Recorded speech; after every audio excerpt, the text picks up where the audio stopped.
Hello there guys, well, TC Vault here. Welcome to another video. And I thought I would do an unboxing for some of the new set of Magic the Gathering. Lord of the Rings, Tales of Middle-earth. I was hoping to get some packs, but yeah. I just didn't have enough. But, so I have the starter deck here. The starter kit, sorry, which comes with two 60-card decks, one Sauron, one Aragon, and we'll show each of those decks individually.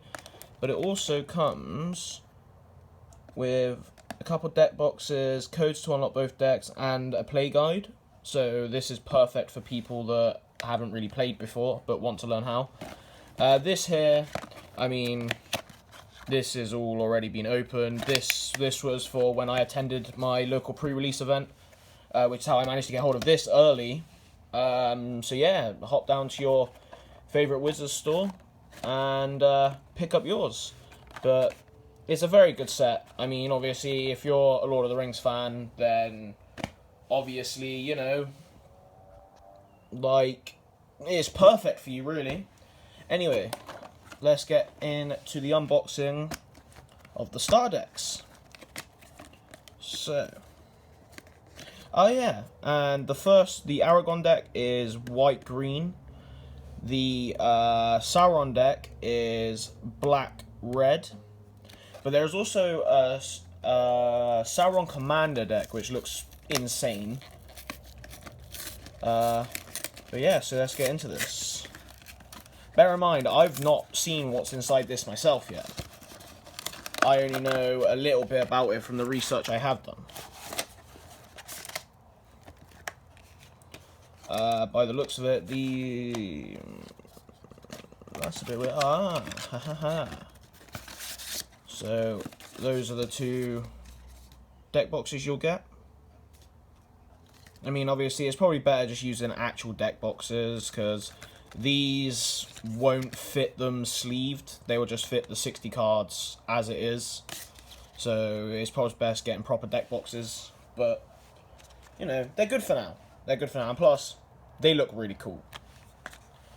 Then, obviously, you got your play guide here, which is... it's always worthwhile to keep. But yeah, so let's get into the decks. I'm going to go for the Aragon one first, I think. Because, you know, it's my favourite... it's, well, my favourite deck. Well, not my favourite deck, my favourite character. But yeah, so... that will be your code to unlock it, so keep that safe. Yeah, so keep that safe. I mean, I don't really play MTG Arena, but I might do it. This is just like a quick reference. And these are food tokens, which are really handy. They literally pay 2 mana, tap, sack this artifact, and you gain 3 life. Like, that is pretty nice. Yeah, so trying to find the opening thing for this. I don't really want to get a bear with me.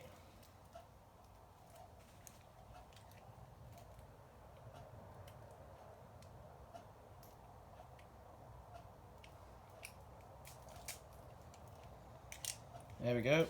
Sorted. Oh, at least it was. Oh, there we go.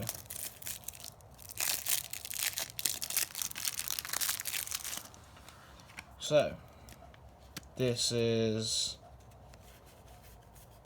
the deck. I can imagine you get basic lands with it. Oh, and other lands too. See, the new full art lands which you get look really nice. They look beautiful. I'll show you them in a minute because you can pull them out of the set and draft boosters. Yeah, they're really nice. I pulled some in my event, in the pre-release event. I might show them on this video, or I might put it on as a second video. I'm not quite sure. But yeah, so Aragon and Arwen. It's a legendary creature, human elf noble. It's got vigilance. Whenever Aragon and Arwen are in wed attacks. Enters the battlefield. Oh, sorry, I made a boo-boo there. Whenever Aragon and Arwen wed enters the battlefield or attacks, put a 1/1 counter on each other creature you control, and you gain life for you gain 1 life for each other creature. Well, that you control. That is quite nice. Very nice. Then there is Frodo, Determined Hero. Whenever Frodo, Determined Hero enters the battlefield or attacks, you may attach target equipment you control with mana value 2 or 3.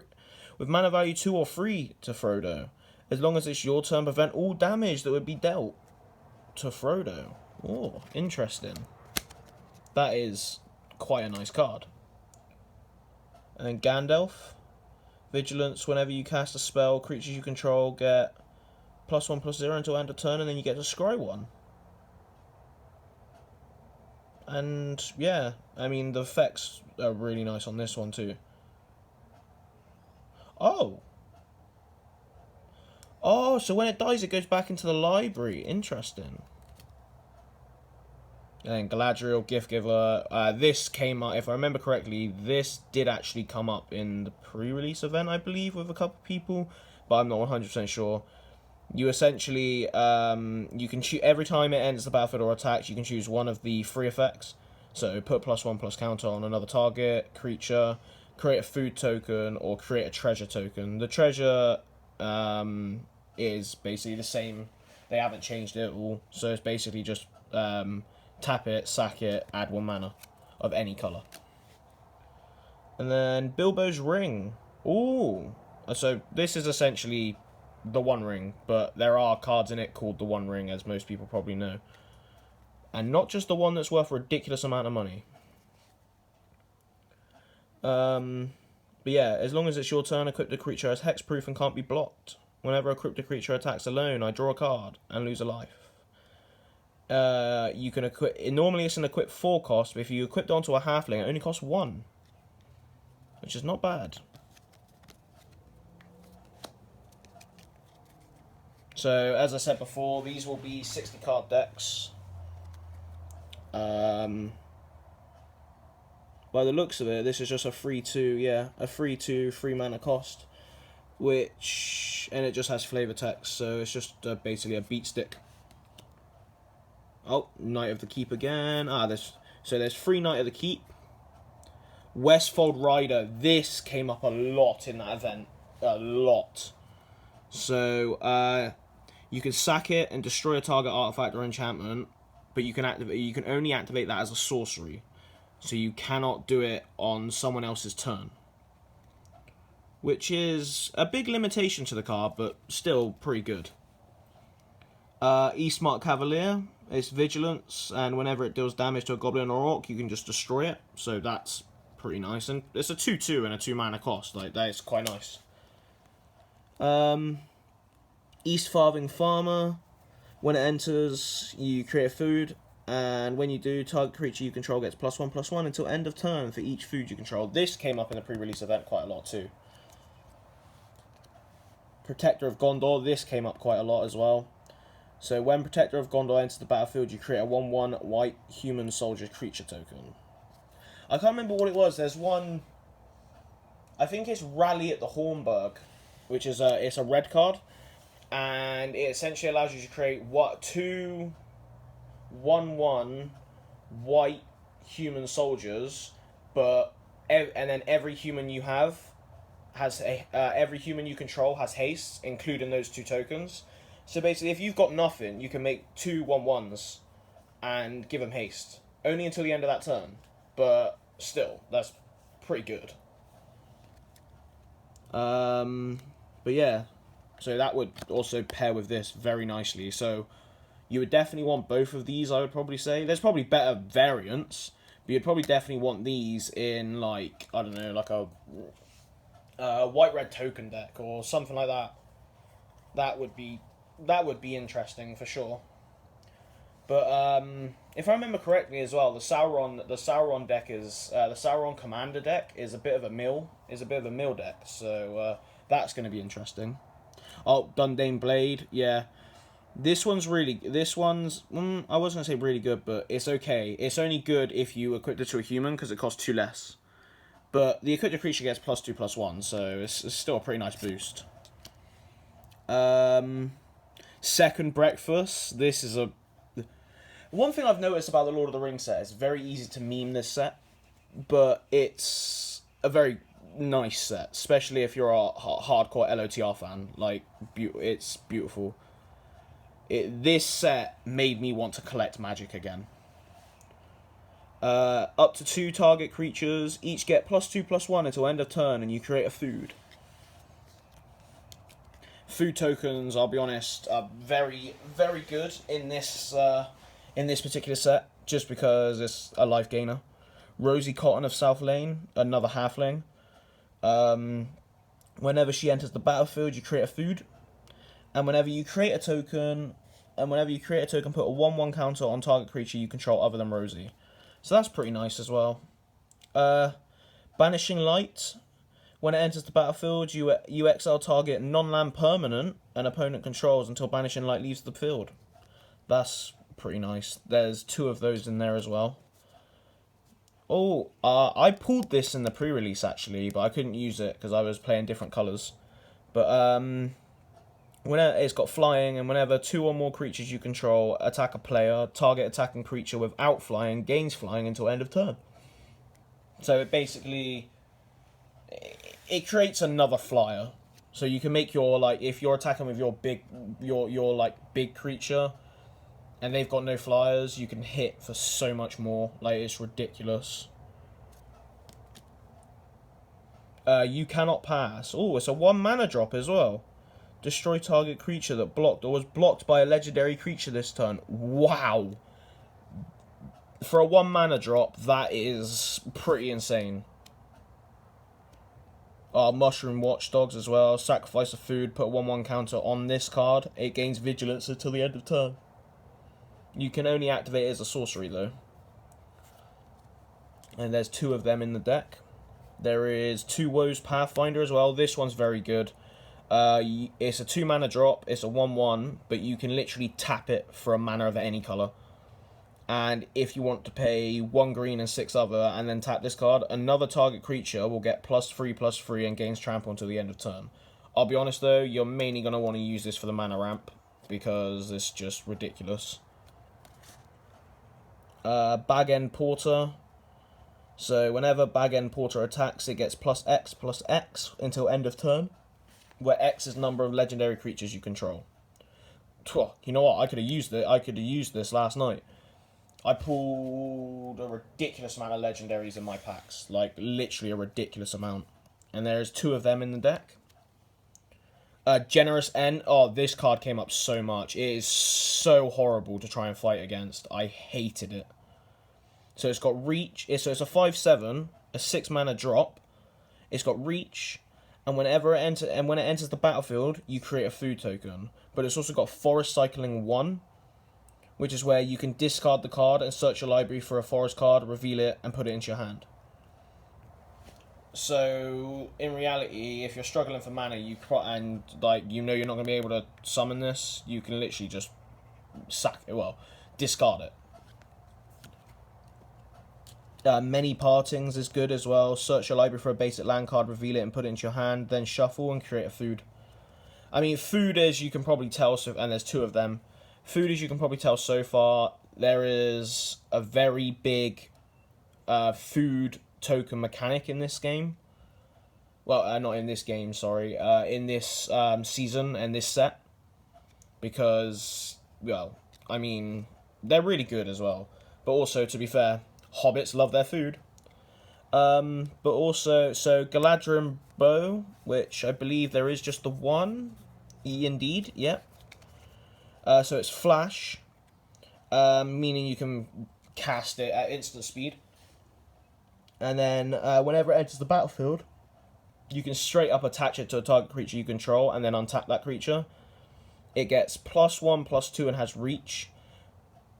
But it's basically a free equipped when it hits the battlefield. You can change it, but you have to pay 2 mana. You have to pay its normal equip cost of 2. But the fact it's a free equip straight up is lovely. So Meriadoc Brandybuck. Whenever one or more halflings you control attacks a player, you create a food. So once again, you're just spamming out food essentially, like it's ridiculous. Peregrine Took. If one or more tokens would be created under your control, those token puts an additional food token. Those tokens plus an additional food token are created instead. So once again, you're essentially life gaining ridiculously at this point. Like if you can get all the right ones out, you're consistently gaining life. So the halfling deck is genuinely starting to look like it's gonna be heavily based around life gain and creating food. So Stulaconies, target creature you control deals damage equal to its power to target creature you don't control, and then create a food. And then Butterbird Bree Innkeeper. At the beginning of your end step, if you don't control a food, create a food.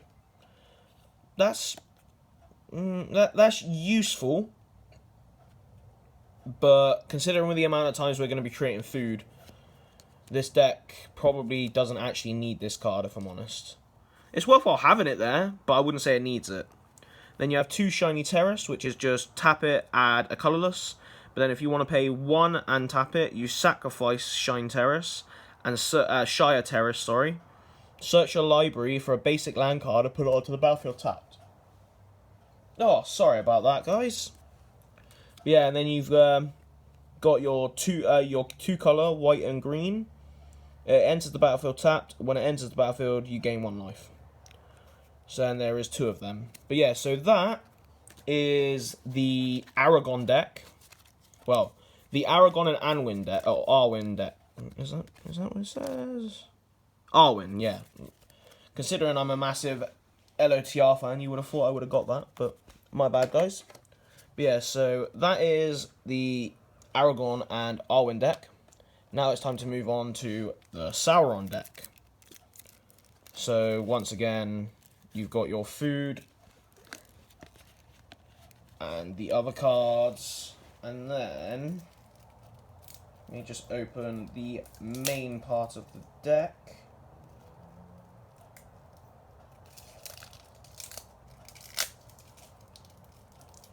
Why does this not want to open easily today? Never had a problem opening any products before, but then the one time I decide to record, it decides to not like me. There we go, opened. So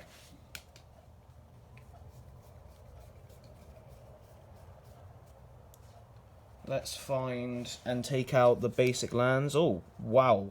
There is a lot of Evolving Wilds in here, which is very, very interesting considering.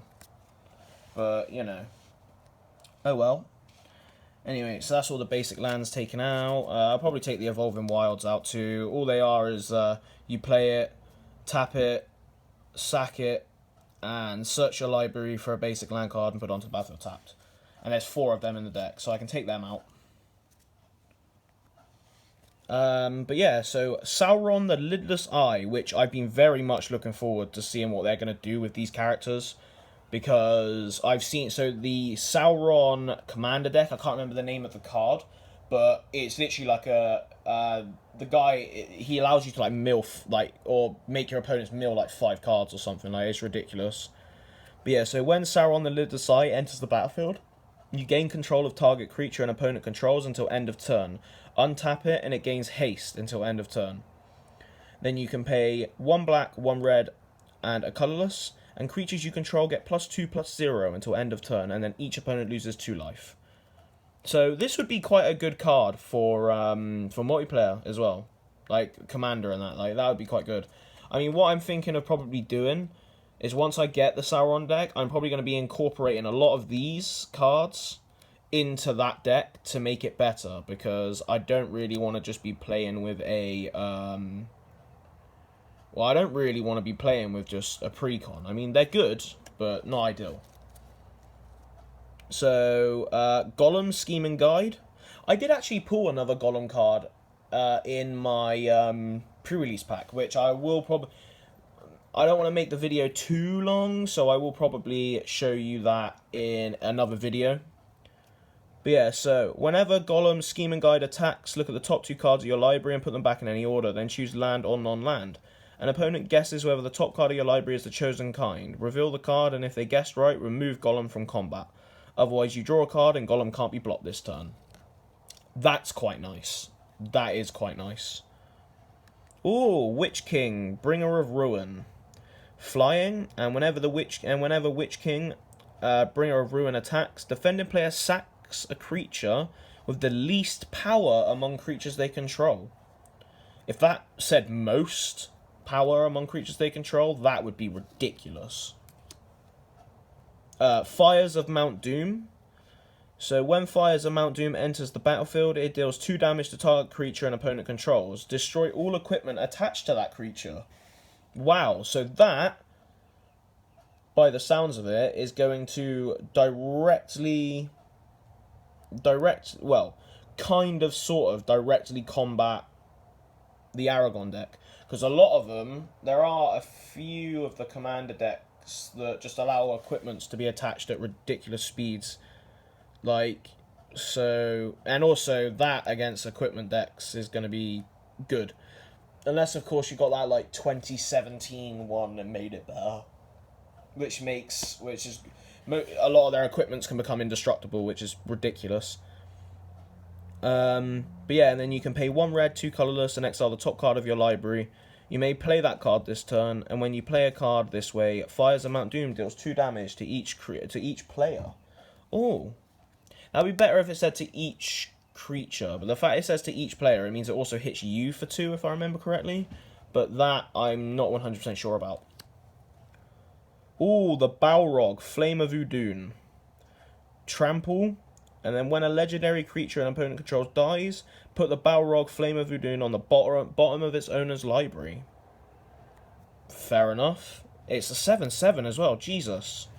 I mean, it's probably quite easy to out that, though, I'll be honest. You just, like, there's a lot of legendary creatures in this set. Like, there is a lot. Like, a ridiculous amount. So in the pre-release set, I believe you get, 5 boosters? Yeah, about 5 boosters. And then, like, a promo pack. But those 5 boosters, like, I mean, altogether in the event, I think I got 6 boosters. And in all of those boosters, I must have pulled, 9 legendary creatures? It's ridiculous. But yeah, so Trample. Oh yeah, I've already spoke. So there's that one. That one's good as well. But Goblin Assailant, which is just a 2/2, 2 mana cost with no effect. So it's essentially just a beat stick. And once again, there is 3 of them. Easterling Vanguard, 2 mana. When it dies, you amass Orcs 1.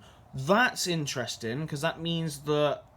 Oh, well, of course, yeah, so amass Orcs 1 means you essentially create the Orc Army token. Yeah, so you create the Orc Army token, and then when it however many times it's said to amass, it gets +1/+1 counters. So if one says amass 1... put +1/+1, if put 1/+1/+1 counter on it, etc. It goes up like that. And there is 2 of those. Then there is Feed the Swarm. Destroy target creature or enchantment and opponent controls. You lose life equal to that permanent's mana value. Ooh, that would be more worthwhile for by the sounds of it, that would be more worthwhile for a commander game, because that could seriously hurt you in 60-card format, because you only start with 20 life.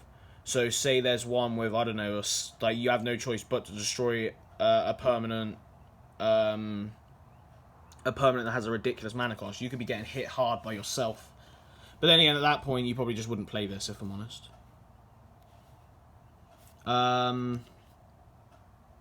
Dunland Cribane, which is flying. And when it enters the battlefield, you amass Orcs 2. So you basically just put two counters on the Orc army token. And there is 2 of them in deck. Then there is Mordor Trebuchet, which is an artifact creature. Oh, it's a wall, so it's a defender. Oh, I mean, it is a 1/4. And only a 3 mana cost, that's interesting. So whenever you attack with 1 or more goblins and / orcs, create a 2/1 colorless construct artifact creature token with flying, named Ballistic Boulder, that's tapped, sorry, and attacking. Sacrifice that token at the end of combat. Interesting. Nice. And there's 2 of them as well, so that's not too bad. Snarling Warg. It is menace, meaning it can't be blocked by except by 2 or more creatures. As long as you control a goblin or orc, Snarling Wolf gets +1/+0. And to be fair, this deck looks like it's going to be pumping out. It's going to be pumping out orcs. So target creature, so Shelob's Ambush. Target creature gets +2/+1 and gains Death Touch until end of turn, and then you create a food.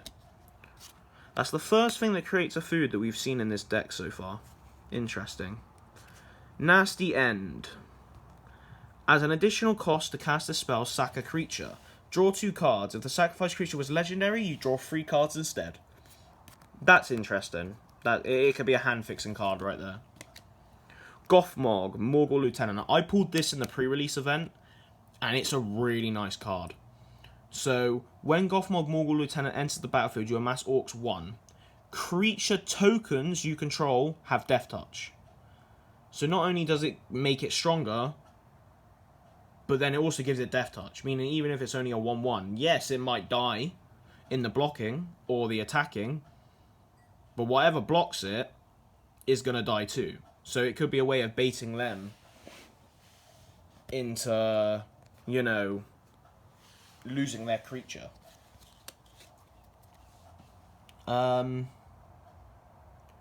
Virtuous Fell Beasts. It is flying. When Virtuous Fell Beast enters the battlefield, each opponent sacks a creature, and then you create a food token for each creature sacrificed this way. So to be fair, this deck can make a fair amount of food too. Swarming of Moria. Create a treasure.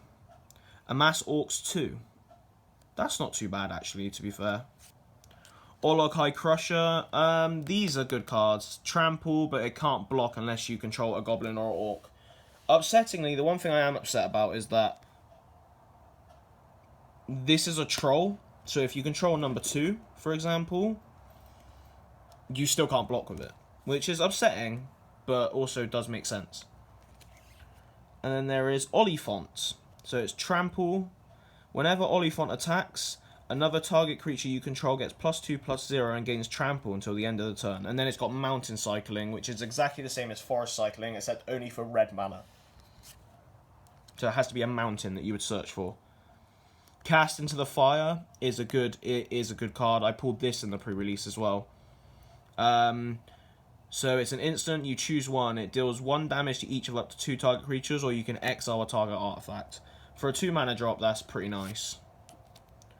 Fire of Orphank. Or let's call it Orphank. Destroy target artifact or land. Creatures without flying can't block this turn. That's a nice card. Very nice card. Goblin Fire Leaper. You pay... Oh, I don't like that. The fact you have to pay the same amount of it as what you got to pay to actually do it. So essentially it's a 4 mana card. Gets +1/+0 until end of turn. And when it dies, it deals damage equal to its power to target creature an opponent controls. Ooh. Grishnak, I think. When Grishnak Brass Instigator enters the battlefield, amass Orcs 2. When you do, until end of turn, gain control of target non-legendary creature an opponent controls with power less than or equal to the amassed army's power. Untap that creature and it gains haste till the end of turn. That is very nice. Foray of Orcs, there is 2. I pulled this as well. This is really good. So amass Orcs 2, and when you do, Foray of Orcs deals X damage to target creature an opponent controls, where X is the amassed army's power. So you're basically dinging for a guaranteed 2. Morha or Urukai Captain. It is Menace. If one or more +1/+1 counters would be put on an army goblin or orc you control, that many +1/+1 counters are put on it instead. That's very nice. Ugluk of the White Hand. Whenever another creature you control dies, put a +1/+1 counter on Ugluk. I think I'm saying that wrong, but we'll call it that for now. Of the White Hand. If that creature was a goblin or orc, put 2 +1/+1 counters on Ugluk instead. That's nice. That is very nice. Mind Stone. I've heard good things about this card. Sorry, I thought it was bent then. So it adds a colourless... Oh. Okay. It's not as good as I thought it would be, but it's still a nice card. Why not? I mean, drawing cards in Magic is always good fun. But yeah, so that is both the decks in the starter set. Hopefully, I'm going to have a video coming soon about some of the commander decks. But I don't want to promise anything. I mean, either way, personally for me, this is one of my favourite sets, mainly because I am like a massive, massive fan of Lord of the Rings. I always have been. Lord of the Rings, The Hobbit, so yeah. But anyway, I hope you enjoyed. Be sure to subscribe, and be sure to like, and be sure to come back for the next one.